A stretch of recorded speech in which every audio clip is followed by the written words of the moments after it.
Saudari-saudaraku yang terkasih, berjumpa kembali bersama saya Inspirasiku di Antara. Renungan Harian Minggu 16 Agustus. Hari ini kita bersama seluruh gereja Katolik merayakan Santa Maria diangkat ke surga. Semoga kita bersama keluarga, komunitas kita selalu dalam keadaan baik, sehat, dan tetap bersemangat. Marilah kita mengawali renungan kita dengan tanda kemenangan Kristus. Dalam nama Bapa dan Putra dan Roh Kudus. Amin. Allah yang Maha Kuasa dan Kekal, Perawan Maria yang tak bernoda, Bunda Putramu, telah Engkau angkat ke dalam kemuliaan surgawi dengan jiwa dan raganya. Kami mohon, semoga dengan tetap mengarahkan hati kepada perkara-perkara surgawi, kami layak ikut serta dalam kemuliaannya. Dengan pengantaraan Yesus Kristus Putramu Tuhan kami, yang bersama dengan Dikau dalam persatuan Roh Kudus, hidup dan berkuasa Allah sepanjang segala masa. Amin.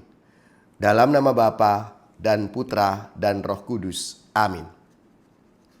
Inspirasi kita hari ini dari Injil Suci menurut Lukas bab 1 ayat 39 sampai 56. Marilah kita siapkan kitab suci kita masing-masing. Kita akan membaca bersama-sama lalu merenungkannya. Beberapa waktu sesudah kedatangan malaikat Gabriel, berangkatlah Maria dan bergegas menuju ke sebuah kota di pegunungan Yehuda. Di situ ia masuk ke rumah Zakaria dan memberi salam kepada Elisabet. Ketika Elisabet mendengar salam Maria, melonjaklah anak yang di dalam rahimnya, dan Elisabet pun penuh dengan Roh Kudus, lalu berseru dengan suara nyaring, "Diberkatilah engkau di antara semua perempuan, dan diberkatilah buah rahimmu. Siapakah aku ini sampai ibu tuanku datang mengunjungi aku? Sebab sesungguhnya ketika salammu sampai di telingaku, anak yang di dalam rahimku melonjak kegirangan. Berbahagialah ia yang percaya, sebab firman Tuhan yang dikatakan kepadanya akan terlaksana." Lalu kata Maria, "Jiwaku memuliakan Tuhan, dan hatiku bergembira karena Allah Juru Selamatku, sebab ia telah memperhatikan kerendahan hamba-Nya. Sesungguhnya mulai sekarang segala keturunan akan menyebut aku berbahagia, karena Yang Maha Kuasa telah melakukan perbuatan-perbuatan besar kepadaku, dan kuduslah namanya. Rahmat-Nya turun-temurun atas orang yang takut akan Dia. Ia memperlihatkan kuasa-Nya dengan perbuatan tangan-Nya, dan mencerai-beraikan orang yang congkak hatinya. Ia menurunkan orang-orang yang berkuasa dari tahtanya dan meninggikan orang-orang yang rendah. Ia melimpahkan segala yang baik kepada orang yang lapar dan menyuruh orang yang kaya pergi dengan tangan hampa. Ia menolong Israel hamba-Nya karena ia mengingat rahmat-Nya seperti yang dijanjikannya kepada nenek moyang kita, kepada Abraham serta keturunannya untuk selama-lamanya." Kira-kira 3 bulan lamanya Maria tinggal bersama dengan Elisabet, lalu pulang ke rumahnya. Demikianlah sabda Tuhan. Terpujilah Kristus.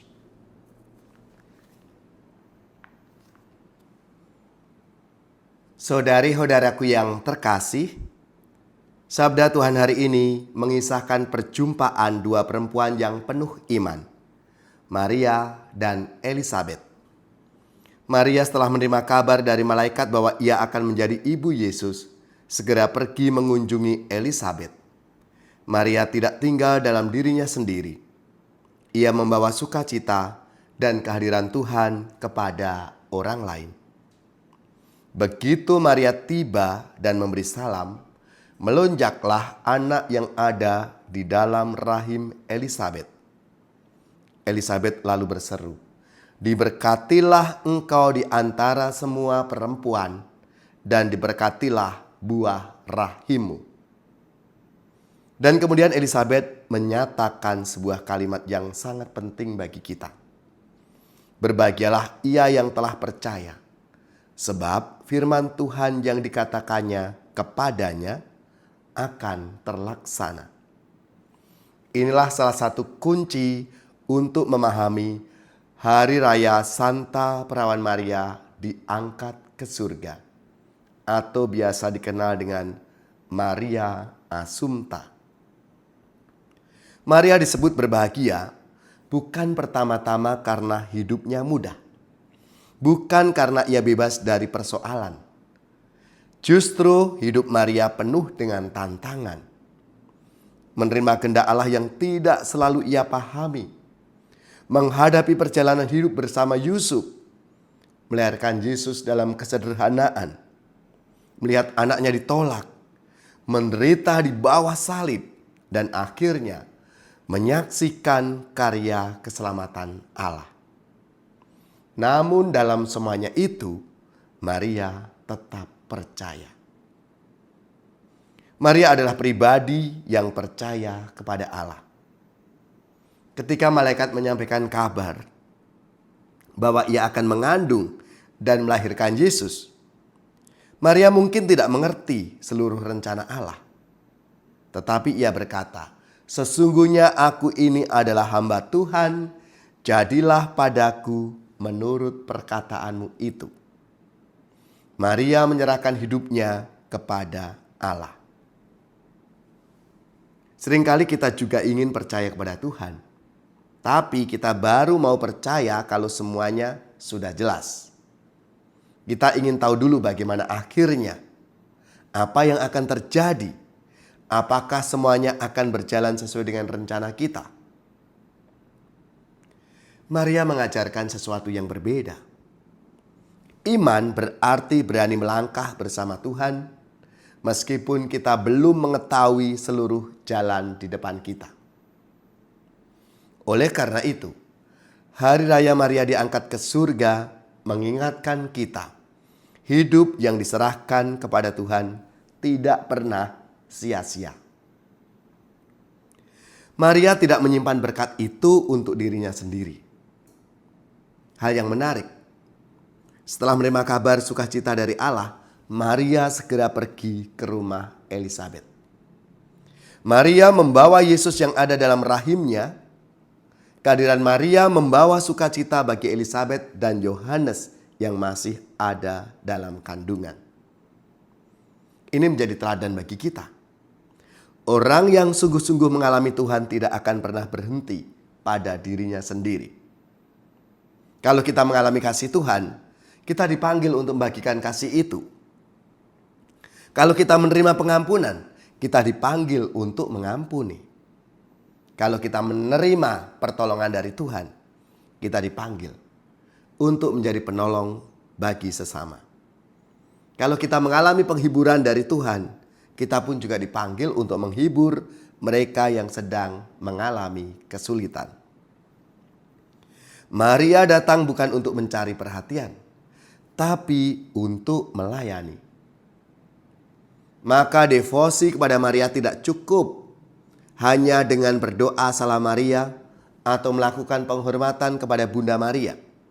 Kita juga dipanggil untuk meneladan hidup Maria yang rendah hati, yang percaya, taat, dan siap melayani. Maria mengajarkan kepada kita untuk memuliakan Allah. Dalam sabda Tuhan hari ini, Maria menyanyikan Magnificat. Jiwaku memuliakan Tuhan dan hatiku bergembira karena Allah juru selamatku. Perhatikan, Maria tidak berkata, "Lihatlah betapa hebatnya aku." Sebaliknya, Maria mengarahkan semuanya kepada Tuhan. Inilah kerendahan hati Maria. Ia sadar bahwa segala sesuatu yang ada dalam hidupnya adalah karena rahmat Allah. Di zaman sekarang, kita mudah mencari pengakuan, validasi. Kita ingin dilihat, dihargai, dipuji. Bahkan dalam kehidupan beriman pun terkadang kita bisa tergoda untuk mencari pujian manusia. Maria mengajarkan kepada kita, semakin besar rahmat yang kita terima, semakin besar pula alasan untuk memuliakan Tuhan, bukan untuk diri sendiri. Maria diangkat ke surga adalah harapan bagi kita. Hari ini kita merayakan bahwa Maria dengan jiwa dan raganya diangkat ke dalam kemuliaan surga. Peristiwa ini bukan tentang Maria. Ini juga berbicara tentang hidup, tujuan hidup kita. Allah menciptakan kita bukan untuk berakhir dalam kematian. Tujuan akhir manusia adalah persatuan dengan Allah dalam kehidupan kekal. Maria telah mendahului kita dalam kemuliaan itu. Karena itu, ketika kita merayakan Maria diangkat ke surga, Maria Assumpta, kita diingatkan bahwa perjuangan hidup kita punya tujuan. Mungkin hari ini di antara kita ada yang sedang menghadapi masalah keluarga. Ada yang sedang mengalami kesulitan ekonomi. Ada yang sedang kecewa, putus asa, kehilangan semangat, atau merasa doanya belum dijawab Tuhan. Belajarlah dari Maria. Tetap percaya. Tidak semua jawaban Tuhan datang segera. Tidak semua jalan Tuhan dapat kita pahami. Tetapi kita percaya bahwa Tuhan tidak pernah meninggalkan orang yang menyerahkan hidupnya kepadanya. Saudara-saudariku yang terkasih, Hari Raya Santa Perawan Maria diangkat ke surga ini mengajak kita melihat tiga sikap Maria yang harus kita teladani. Pertama, percaya kepada Tuhan, bahkan ketika kita belum memahami rencananya. Yang kedua, membawa Tuhan kepada sesama lewat pelayanan, perhatian, pengampunan, dan kasih. Lalu yang ketiga, selalu memuliakan Tuhan, bukan mencari kemuliaan diri kita sendiri. Semoga seperti Maria, kita juga mampu berkata di dalam kehidupan kita, terjadilah padaku menurut kehendak-Mu. Dan semoga di akhir perjalanan hidup kita pun boleh mengambil bagian dalam kemuliaan yang telah lebih dulu dinikmati oleh Maria di surga. Santa Maria Bunda Allah, Bunda kita, doakanlah kami agar kami setia kepada Kristus, tekun dalam iman, dan pada akhirnya bersamamu mengalami sukacita kehidupan kekal.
Saudara-saudaraku yang terkasih, marilah kita mengakhiri renungan kita dengan mohon berkat Tuhan, dan kita akan menerima tugas perutusan. Semoga saudari-saudara sekalian, keluarga-keluarga dan komunitas kita, orang-orang yang kita doakan, seluruh tugas, belajar, pekerjaan, usaha serta karya pelayanan kita dibimbing, dilindungi dan diberkati oleh Allah yang Maha Kuasa, Bapa dan Putra dan Roh Kudus. Amin.